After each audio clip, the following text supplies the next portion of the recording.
Family, noun, a group of one or more parents and their children living together as a unit, all the descendants of a common ancestor. Welcome to Grounding Journey. I'm Chris Greer.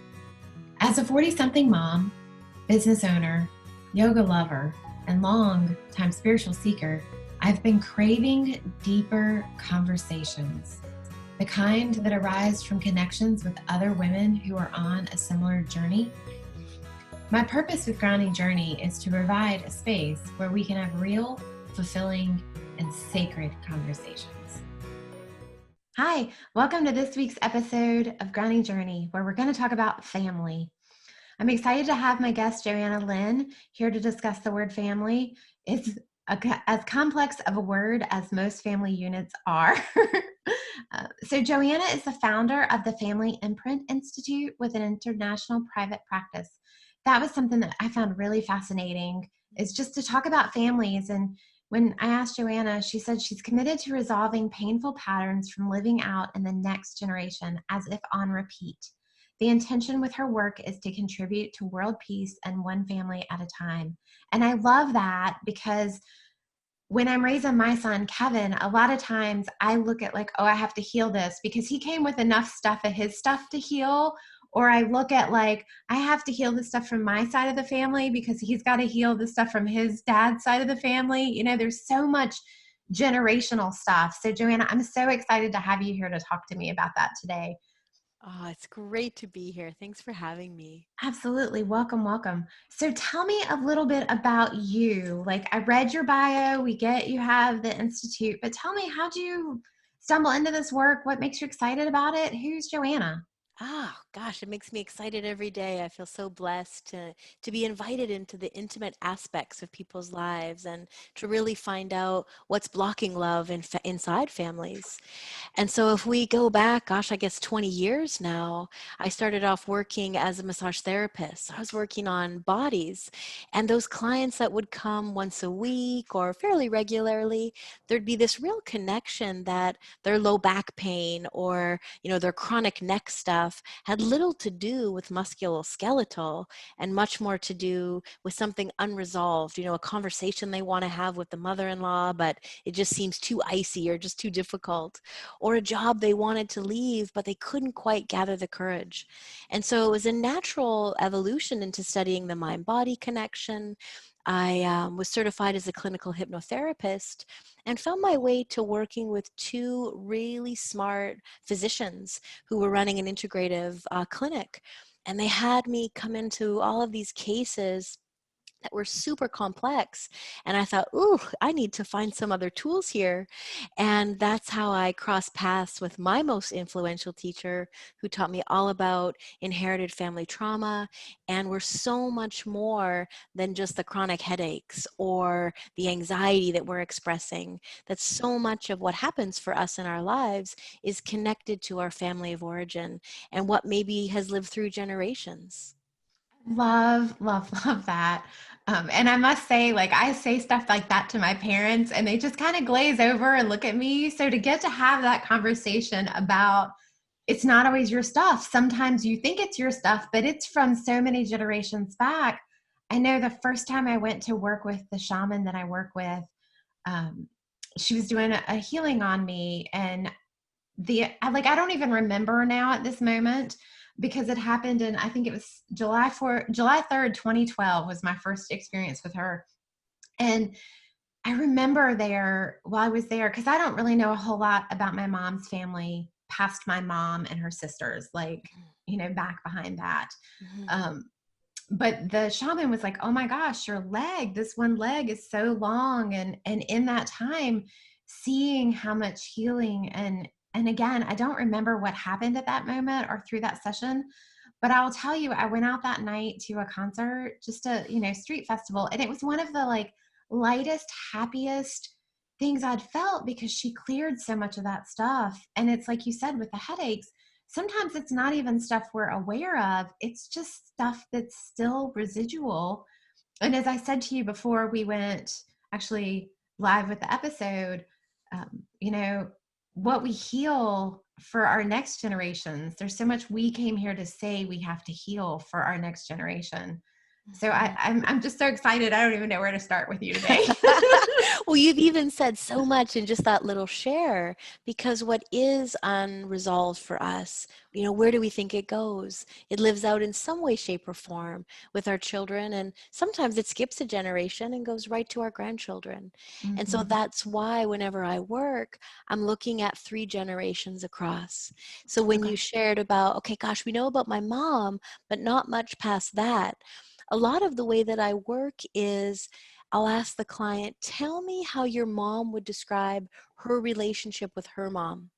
And a lot of the times, even if we don't, maybe the facts have been lost, some of the experiences have been lost, a lot can be understood by that relationship between mom and her mom, and some of the ways that we didn't receive enough or we felt inundated, that goes on to be lived out again, and how our mom parents, and it helps us to understand where she was coming from.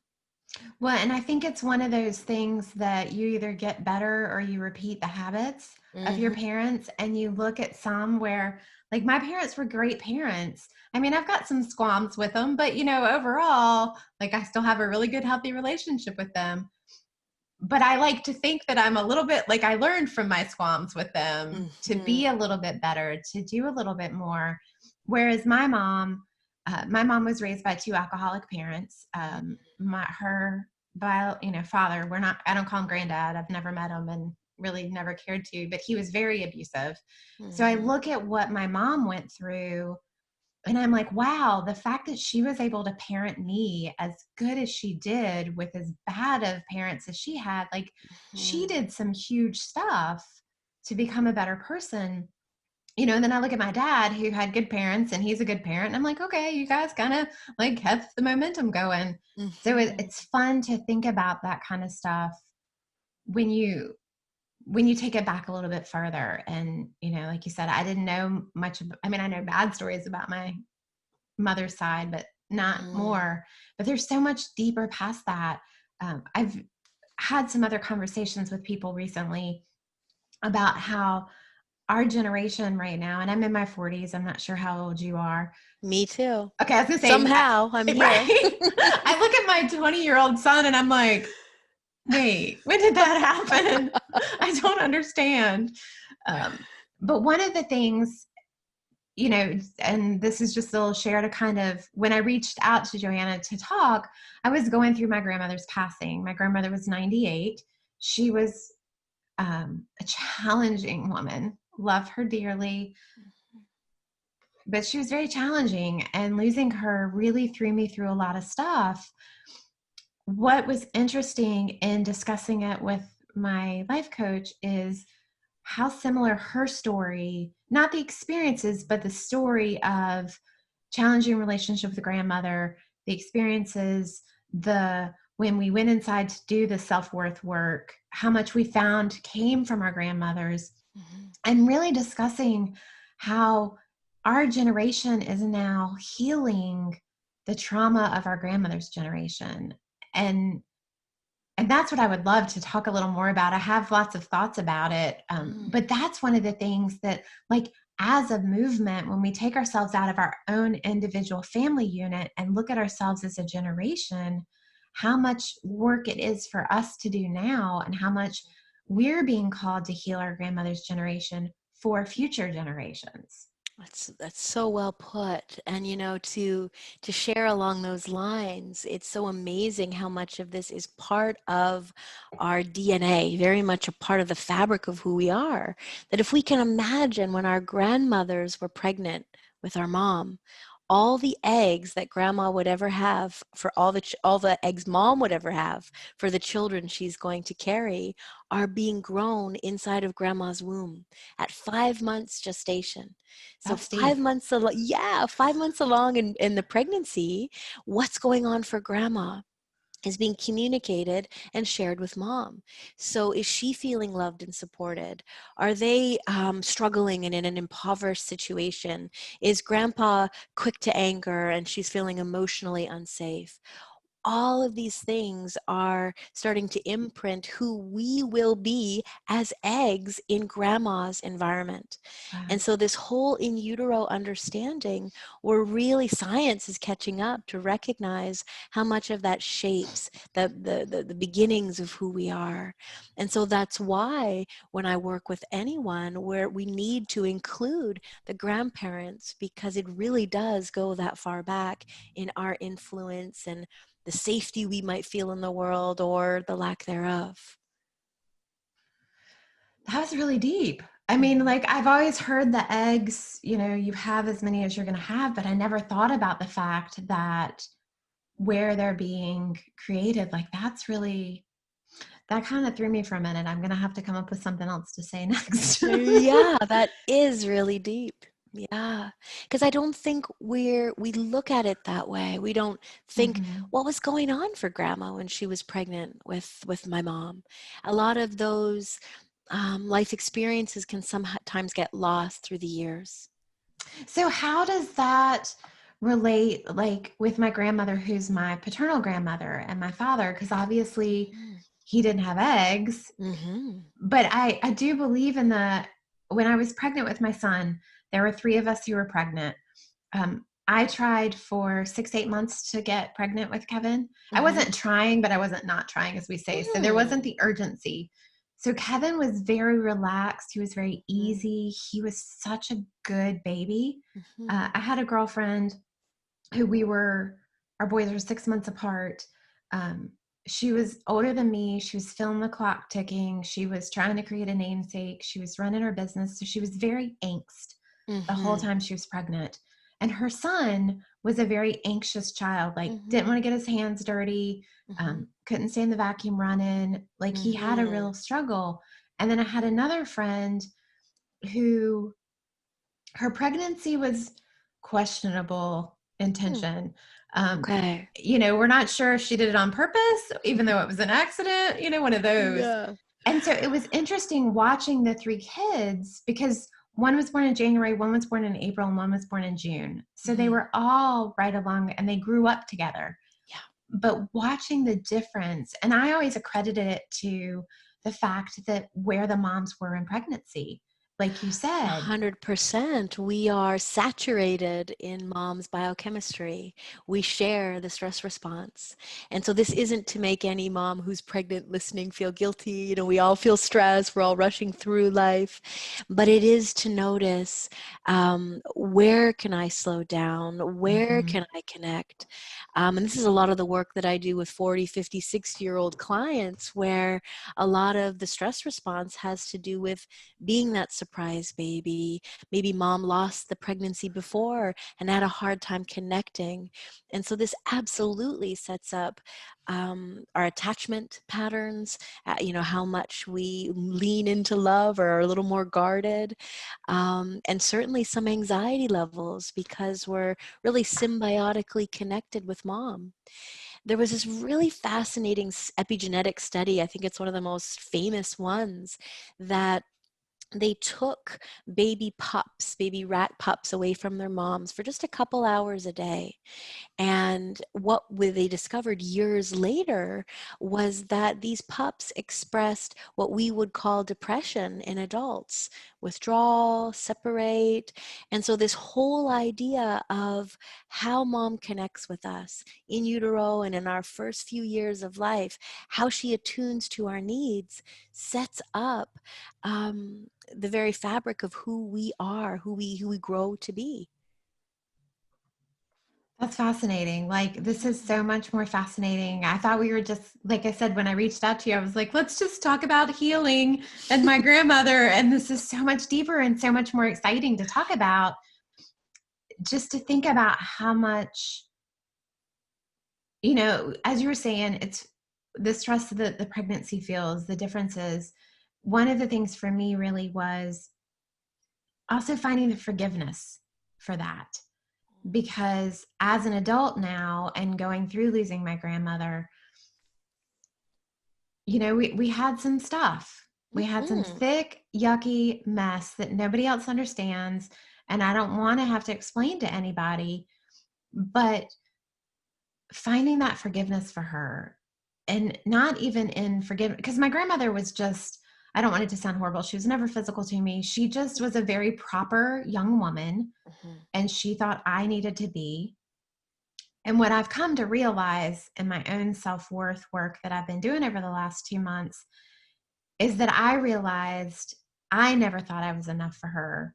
Mm. But what it really was is she was never enough for anybody in her life. So she didn't know how to give me that I was worth something.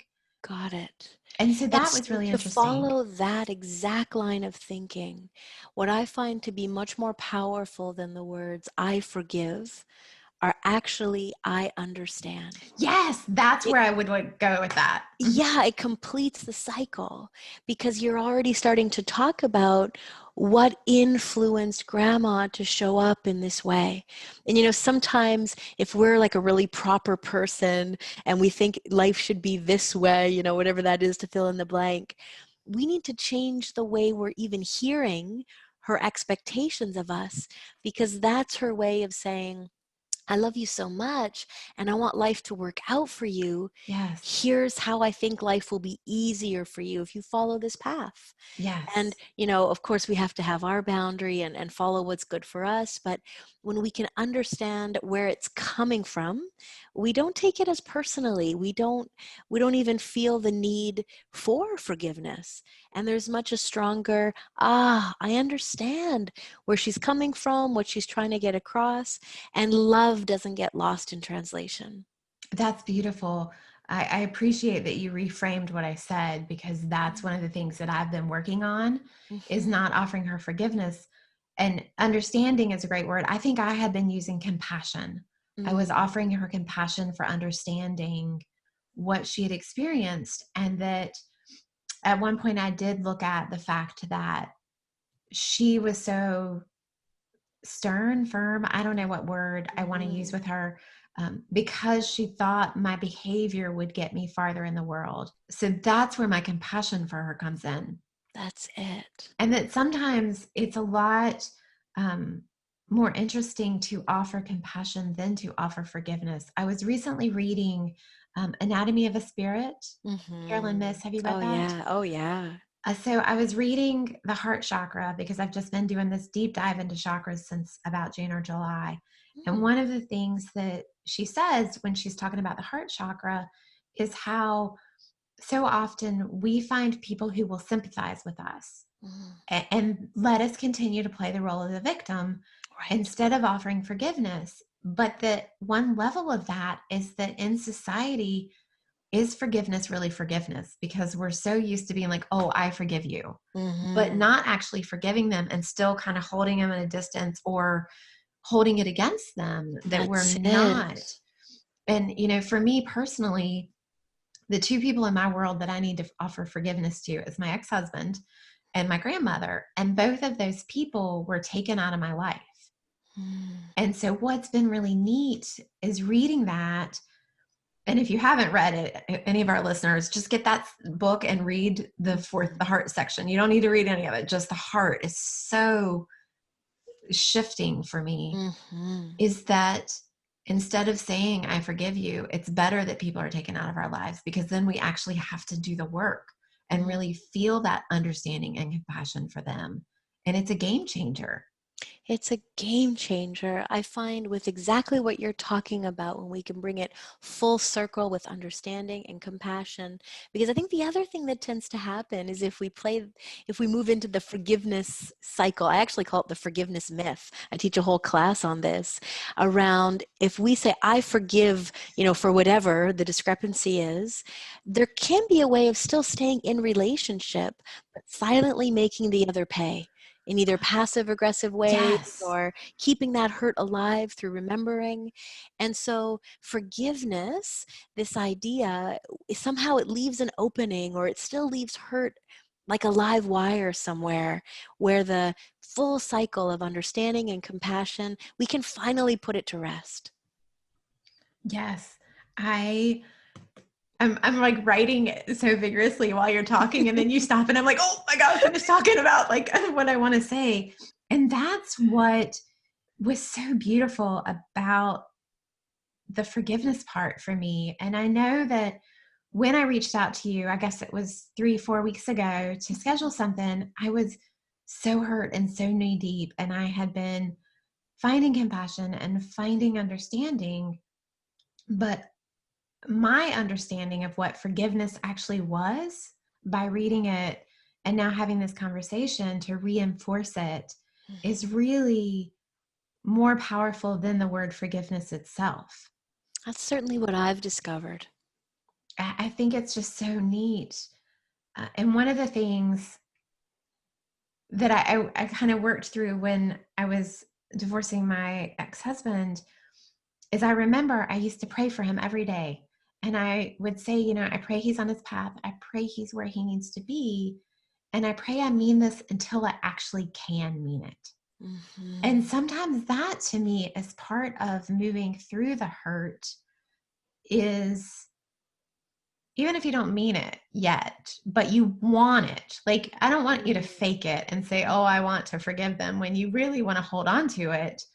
But when you know that you want that forgiveness, let's not say the word forgiveness, when you know you want that release of understanding and compassion and that you're seeking it, to think as though you've found it, because you will as long as you seek it. So I totally agree with that. But let's throw it a different spin because I feel there are other people out there. So I'll give you like a short synopsis, really short version.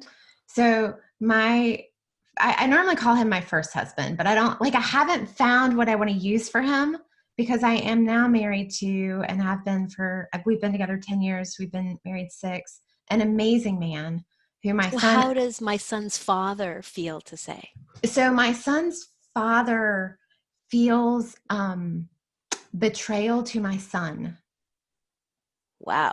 We've got some things to dig into here. Yeah, well, that's why I was like, I don't want to go too deep and make it a therapy session for me because I really have worked through so much of it. I've worked through mine and his stuff. Got it. That I was carrying. But so I married my high school sweetheart at 23. At 25, we had our son. In my mid-30s, he became an addict and an alcoholic. Okay.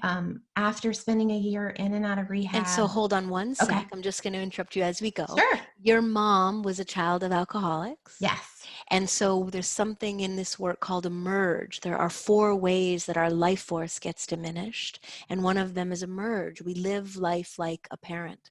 And so often, unconsciously, we're attracted to people to bring out the pain, the trauma, the unresolved parts in our family system. And so this piece of falling in love with Kevin's father and him also becoming an alcoholic is reliving a lot of what may be unresolved for your mom. I did see that. Yeah, I definitely did a lot of work on that healing because it's coming from both sides of my family and Kevin's paternal side. So I've done the healing that I can because he's got a whole lot he's going to have to heal. That's it. It's also interconnected. Yeah, like I get that and don't have any qualms in saying, yeah, there's a lot of that had to be healed. Of course. And so there's a lot there as well. So if we go all the way back just to your part, there's this place around our partners show up exactly as we need them to match our inner image. Yeah, it's just an interesting thing. And that's one of the places that I really had to learn. And I've spent lots and lots and lots of time in the rooms in 12-step program. And I think that's where I found a lot of healing. And it's helped me. Like my son and I the other day, we watched somebody going through something and Kevin just looked at me. He's like, Mom, I'm so glad we've got the tools we have. And not to say that we're an expert or that we're better than anybody else, but we have had some experience and worked on the healing. And that's what I think has really benefited me in being able to look at my grandmother and have some compassion. It's been a journey for all of us, right? And that's one of the things, So we'll take it off of my story because everybody doesn't need to hear my story, but how, you're saying these things about people need to look at compassion and reframe. So how do you help clients find those resources? What resources, what ways do you offer people to find that understanding? Because everything you're saying, I'm like, yes, yes. I don't know where I learned it. I don't know, other than this book, that book, life, the rooms, whatever. Share with me how you help, what you recommend to people. And so when you talk about resources, a lot of that is education. Mhm. So really helping the client to recognize, oh, wow, you've got what we call a break in the bond. And a break in the bond is something that can happen in utero, that can happen right at birth or in the first few years of life. And if we have had, I don't know, a mom who needed surgery right after our birth, or mom had to go right back to work after our birth, this changes the amount of trust we have in life. This changes how we navigate marriage, and it kind of shows up later in our intimate relationships. So a client might come in saying, oh my gosh, I think I have to leave my marriage. He's never there for me, or he always prioritizes work over time together. And then I start to gather early life information. And a lot of it is educating the client on, here's what you need to feel safe in this loving connection. Here's a new way that we can communicate that to bring your spouse along. And here's the personal work that is needed for your body so that those needs don't get projected out onto the client. That we can actually understand the root cause of what's really going on so that we can find resolution within that. And so the resources are dependent on what the client brings forward, and it's always very personalized. So I'm loving everything you're saying. And part of it, I think, is because when I went to see that shaman in 2012, I never heard anything like that. And it Mhm. was so foreign that it was so shifting to me. Yeah. And so I feel like in 8 years, I've done a lot of digging into it. I have some understanding so that everything you say, I'm like, yeah, yeah. Do you find that people get triggered by you saying that? Because, when you're talking, part of me was like, but I've done that. I've done that. But at the same moment, I'm like, yeah, that's great. I want you to share this message. So let's talk about people who might get triggered by Mhm. you saying something like that Oh, it's for not the sure. husband, it's the past. Well, and these are so intimate and triggering things that are coming forward, of course. And so a lot of it is the background. I mean, this work has been around a little over 50 years, supported hundreds of thousands of people across the globe. And maybe the last dozen years, we're seeing the research in epigenetics. So Mm-hmm. even if there's a sense of, what are you talking about? This has to do with my parents' marriage. Didn't you listen to what my husband's been doing, that there's a little bit of bringing out some of the science, some of the recognition that this is not just about what was modeled in the home. What's unresolved for both mom and dad becomes like an imprint in the child's body, shared through the DNA. And so sometimes it's about a supportive article or sharing the science, and then educating about those 4 ways that our life force gets diminished. So sometimes I work with something called the core language approach. And sometimes the way the client describes what's going on allows me to go right to the root cause of what it's about. So they might have all of these adjectives, or the way that they're complaining about what's going on in their marriage, or maybe how they can't reach their teen, and they're really charged and triggered about it. But all of the words that they've used to describe, say, what they blame their husband for, actually map completely to the words that they blame their mom for. Mm-hmm. And so what's unresolved with the first love of our life, our mom, usually finds its way to live out in intimate relationships. Or let's say our dad's not so much an active part of our lives, and the words we would use to blame him for are, he was so authoritarian, he was so controlling, it had to be his way or no way. And then you start to ask the client about their work experience. And they say, no matter what position I find myself in, my manager or my boss, there's just like a bully. I just get pushed around everywhere. And so these themes that remain unresolved find their way of being lived out again in our current life situation. Absolutely. I'm like, yes, I just want to listen to you talk. And your voice is so great. Like, I'm so excited to talk to you that I'm sure our voices are on such different levels because you're so calming and soothing. Oh, thank you. So let's say, and I know we need to kind of wrap it up for you in a couple minutes, but that's a great example of you end up in the same work environment Right. because you're replaying that. And we talk about limiting beliefs, or we talk about breaking those limiting beliefs, but how do you make that change when it's not necessarily an in the box limiting belief? Great question. Because a lot of times, so we get the aha, we get the connection. Oh, so this stuck point in my marriage is really about how I reject my mom, or I find it really hard to be around her. I didn't put those two together, but okay. So part of it is the cognitive understanding of how these two are related. The next step is really where the rubber meets the road. So much of my training is body based.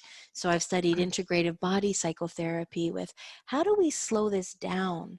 How do we begin to take these new images, bringing them into the body, matching it with sensation and breath, so that we actually go back into that relationship differently?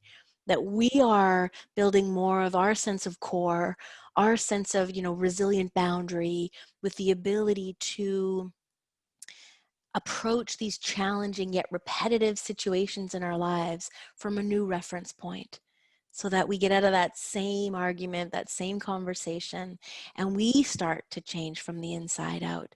So now our relationships feel different. I like the third word you said in that very first paragraph where you started talking was understanding. That we Mm-hmm. get that understanding and awareness. Sometimes, so often, it's just the key, like awareness of what the situation is, awareness of who you're trying to understand. And I think that brings it full circle for us, that it really is not forgiveness, not, it's all understanding. It really is. I think that's what allows the love to keep flowing, because the hurts are there. And let's face it, we could look at any family scenario, and a lot of the times there were things that were said or done where forgiveness is just not going to cut it. Right. And so, in order to keep that door open, we've got to look beyond forgiveness. Hmm. I think that was so great. And I am so grateful for your time today. I really hope that our listeners will benefit from it. And I'm sure they're going to want to find you. So we'll post in our show notes on the website the links to all of your website, your social media. But tell us, what's the best way for people to find you and to connect with you, to learn more about you? Yeah, they're more than welcome to visit my site. There's all kinds of articles and podcasts, recordings that they can just listen and learn, which is www.johannalynn.ca. And they can find me on social under the Family Imprint Institute. I love to share articles and all kinds of resources that are supportive if they're wanting to continue to learn on this topic. Well, and I didn't ask you, where are you located? I'm in Canada, in Ottawa, central Canada. Okay, nice. That's why Yeah, when you said .ca, I'm like, I don't think she's in the US. that's Um, it. well, that's so awesome. I'm so grateful for your time. I'm so grateful. I think of my dad, not to bring it back to parents, but I remember when I was younger and I went to my first conference for work, came Mhm. home and my dad was like, well, how was it? And I'm like, it was okay. I didn't learn as much as I'd hoped. And he's like, did you learn that you knew something already? Like that some of the stuff you were doing was right? And I'm like, yeah. And so he's like, so sometimes you just need to learn a little new and a little confirmation that you're on the right path. So hopefully our Ah, listeners today will have some awareness. They'll have some confirmation that they've been on the right track and some inspiration to keep going. absolutely. Well, thank you so much for being here. It was wonderful. And I look forward to our listeners being able to hear this and commenting back with us. My pleasure. Thanks for having me. Absolutely. Thank you. And stay tuned. Next week, we'll have our bonus episode for you too. Thanks for listening today. If you're seeking deeper conversations, I invite you to visit my website at groundingjourney.com or subscribe to my podcast.